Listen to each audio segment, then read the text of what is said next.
আসসালামু আলাইকুম everyone, welcome back to my channel. আজকের পর্বে তৈরি করে দেখাবো খুবই লোভনীয় স্বাদের ইলিশ মাছের লেজের ভর্তার রেসিপি। তো চলুন শুরু করা যাক। এই ভর্তাটা আমি কিভাবে তৈরি করছি দেখে নিন। তো ইলিশ মাছের লেজগুলোকে আমি খুব ভালো করে পরিষ্কার করে ধুয়ে নিয়েছি। এখন এখানে সামান্য পরিমাণ লবণ দিয়ে নিয়েছি। এরপর দিয়ে দিচ্ছি সামান্য পরিমাণ হলুদ গুঁড়া আর সামান্য পরিমাণ লাল মরিচের গুঁড়া। তো খুবই অল্প পরিমাণের দিয়ে নেবেন এখানে। তো এখানে আমি দুটো লেজ দিয়ে ভর্তাটা তৈরি করছি। আপনারা চাইলে কিন্তু এখানে লেজের পরিমাণ বাড়িয়ে দিতে পারেন। এই ভর্তাটা খেতে এতটাই লোভনীয় যে একবার বানালে এর প্রেমে পড়ে যাবেন। লবণ আর হলুদ মরিচের গুঁড়াটা খুব ভালো করে লেজের ভিতরে লাগিয়ে নিতে হবে। তো খুব ভালো করে দুই সাইডে এভাবে লাগিয়ে নেবেন। তো মাছের লেজের গায়ে একটু দাগ কেটে নিতে হবে। এতে করে দেখবেন যে মশলাটা খুব ভালো করে ঢুকে যাবে আর মাছটাও খুব ভালো করে ভাজা হবে।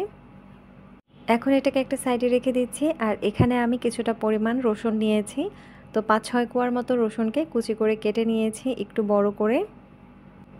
এরপর নিয়েছি এখানে পেঁয়াজের পরিমাণটা একটু বাড়িয়ে দিবেন আপনারা যেরকম পছন্দ করেন। আর নিয়েছি এখানে শুকনা মরিচ, এটাও কিন্তু আপনাদের পছন্দ মতো নিয়ে নেবেন। এখন চুলায় আমি একটা ফ্রাই প্যান বসিয়েছি আর এখানে আমি সরিষার তেল দিয়ে দিচ্ছি। তো এই ভর্তাটা তৈরি করার জন্য অবশ্যই সরিষার তেল ব্যবহার করবেন। তো সরিষার তেলের পরিমাণটা একটু বাড়িয়ে দিবেন। তো ফ্রাই প্যানের গায়ে খুব ভালো করে তেলটাকে একটু স্প্রেড করে নিয়েছি। তেলটা যখন ভালো করে গরম হয়ে যাবে তখন কিন্তু এখানে লেজগুলো দিয়ে নেবেন। তো ইলিশ মাছের লেজগুলো ভাজার সময় অবশ্যই চুলার আঁচটা মিডিয়াম টু লোয়ের মাঝামাঝিতে রাখবেন। খুব বেশি হাই হিটে কিন্তু মাছগুলো ভাজার প্রয়োজন নেই, অল্প হিটে এই মাছগুলো ভালো করে ভেজে নেবেন। তো খুব বেশি মচমচে করে ভাজলে ভর্তাটা খেতে খুব একটা মজার হবে না। তো এভাবে একটু নরম করে ভেজে নিতে হবে যাতে মাছটা ভালো করে সিদ্ধ হয়ে যায়। তবে উল্টে পাল্টে ভালো করে লালচে ব্রাউন কালার করে ভেজে নেবেন। তো দুই সাইডই খুব ভালো করে ভেজে নিতে হবে। তো বাড়িতে দেখা যায় যে অনেক সময় লেজ কেউ খেতে চায় না, তখন কিন্তু আপনারা এই লোভনীয় ভর্তাটা তৈরি করে নিতে পারেন। এই ভর্তাটা একবার খেলে বারবার বানাতে ইচ্ছে হবে। পরিবারের সবাই দেখবেন যে খুব পছন্দ করবে এই ভর্তাটা। তো দেখুন মাছগুলো ভাজা হয়ে গেছে, এখন এটাকে তুলে নিচ্ছি। তো এভাবে তেলটা একটু ঝরিয়ে তারপরে কিন্তু লেজগুলো তুলে নেবেন। এখন একই তেলে আমি শুকনা মরিচগুলো দিয়ে নিয়েছি। এখানে মরিচের পরিমাণটা আমি একটু বাড়িয়ে নিয়েছি। যারা একটু স্পাইসি খেতে পছন্দ করেন তারা কিন্তু এভাবে মরিচের পরিমাণটা বাড়িয়ে নেবেন।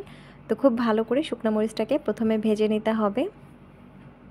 তো মরিচের সাথে আর অন্য কিছু ভাজবেন না, শুধুমাত্র মরিচটাই প্রথমে ভেজে নেবেন। এতে করে কিন্তু এই তেলের ভেতরে খুব চমৎকার একটা ফ্লেভার আসবে আর মরিচটাও খুব ভালো করে মচমচে হবে। তো তেল ঝরিয়ে মরিচগুলো তুলে নিচ্ছি। এখন এখানে দিয়ে দিচ্ছি পেঁয়াজ কুচি। তো এখানে প্রায় 1 কাপের মতো পেঁয়াজ কুচি আছে। তো পেঁয়াজের পরিমাণটা অবশ্যই একটু বাড়িয়ে দিতে হবে। এরপর দিয়ে দিচ্ছি এখানে রসুন কুচি। তো অনেকেই আছে যে ইলিশ মাছের রসুনটা পছন্দ করে না, তবে এভাবে একটু রসুনটা দিয়ে দেখবেন ভর্তাটার টেস্টই কিন্তু একেবারে চেঞ্জ হয়ে যাবে। খুবই চমৎকার ফ্লেভার আসবে, তবে ইলিশ মাছের গন্ধের কোনো হেরফের হবে না। তো এখানে আমি আরও একটু পরিমাণ সরিষার তেল দিয়ে নিয়েছি। তো এখানে সরিষার তেলের পরিমাণটা একটু বাড়িয়ে দিবেন, তাহলে দেখবেন যে পেঁয়াজটা খুব ভালো করে ভাজা হয়ে যাবে। তো খুব বেশি মচমচে করে ভাজবো না, একটু নরম করে ভেজে নেব পেঁয়াজটাকে। তো ইলিশের লেজ ভর্তাটা অবশ্যই পেঁয়াজ আর রসুন দিয়ে করবেন, দেখবেন যে এর টেস্টই অন্যরকম হবে। আর এটা এতটাই দুর্দান্ত লাগবে, একবার বানালে মনে হবে যে আবার তৈরি করি, এটা এতটাই মজার। আমার কাছে তো অনেক বেশি দারুণ লেগেছে, আশা করছি আপনাদের কাছেও অনেক বেশি ভালো লাগবে। তো পেঁয়াজটাকে ভাজতে ভাজতে নরম করে নিয়েছি। এখন চুলা থেকে এটাকে নামিয়ে নিব আর এটাকে আমি একটা প্লেটে ঢেলে নিচ্ছি। তো এই ভর্তায় আমি কোনো রকমের কাঁচা তেল ব্যবহার করব না। যে তেলে আমি পেঁয়াজ রসুন আর ইলিশ মাছটা ভেজেছি সেই তেল দিয়েই কিন্তু এই ভর্তাটা তৈরি করব। আর এই ভর্তাটা এই তেল দিয়ে তৈরি করলে অনেক বেশি দারুণ লাগবে। তো ফ্রাই প্যান থেকে সামান্য পরিমাণ তেল আমি ঢেলে নিয়েছি। তো অল্প পরিমাণের তেল এই ফ্রাই প্যানে ছিল, সেটুকু আমি দিয়ে নিয়েছি। এই পর্যায়ে আমি মাছের কাঁটাগুলো বেছে নিব। তো ইলিশ মাছের লেজে কিন্তু প্রচুর পরিমাণে কাঁটা থাকে, তো বড় কাঁটাগুলো বেছে ফেলে দিতে হবে। আর বাড়িতে যদি ছোটরা থাকে তাহলে কিন্তু সব ধরনের কাঁটাই ফেলে দিবেন। ছোট বড় যত রকমের কাঁটা আছে ইলিশের লেজে সেই সবগুলো কাঁটাই খুব ভালো করে বেছে ফেলে দিতে হবে। তো আমি নরম কাঁটাগুলো রেখে বড় বড় কাঁটাগুলো আমি বেছে ফেলে দিচ্ছি। তো কাঁটাগুলো বাছা হয়ে গেছে। এ পর্যায়ে এই মরিচের বোটাগুলো ছাড়িয়ে নিব। তো দুটো মরিচ রেখে তারপর বাকি মরিচের বোটাগুলো আমি সম্পূর্ণটাই ছাড়িয়ে নিচ্ছি। তো শুকনো মরিচ দিয়ে পেঁয়াজ আর রসুনটাকে খুব ভালো করে যদি মেখে নেন, দেখবেন এটা দিয়েই আপনারা এক থালা ভাত এমনিতেই খেয়ে নিতে পারবেন। সাথে যদি ইলিশ থাকে তাহলে তো আর কোনো কথাই নেই। তো এখানে সামান্য পরিমাণ লবণ অ্যাড করে দিয়েছি। তো লেজ ভাজার সময় যেহেতু সামান্য পরিমাণ দিয়েছি, তাই এখানে অল্প পরিমাণে লবণ দিয়েছি। তো ভর্তায় কতটুকু লবণ আপনারা পছন্দ করেন সেভাবেই বুঝে তারপরে আপনারা কিন্তু লবণটা দিয়ে নেবেন। তো এগুলোকে এখন খুব ভালো করে মেখে নেব।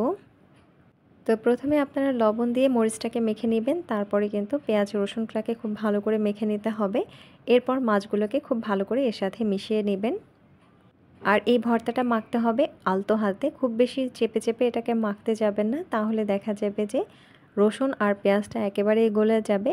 তো পেঁয়াজ আর রসুনটাকে একটু আস্ত রাখতে হবে, এতে করে কিন্তু খাওয়ার সময় মুখে পড়লে এটা অনেক বেশি দারুণ লাগবে। তো মাওয়া ঘাটের ইলিশের লেজ ভর্তাও ফেল এই ভর্তার কাছে। এটা একবার বানিয়ে অবশ্যই ট্রাই করে দেখবেন, পরিবারের সবাই কিন্তু অনেক বেশি পছন্দ করবে।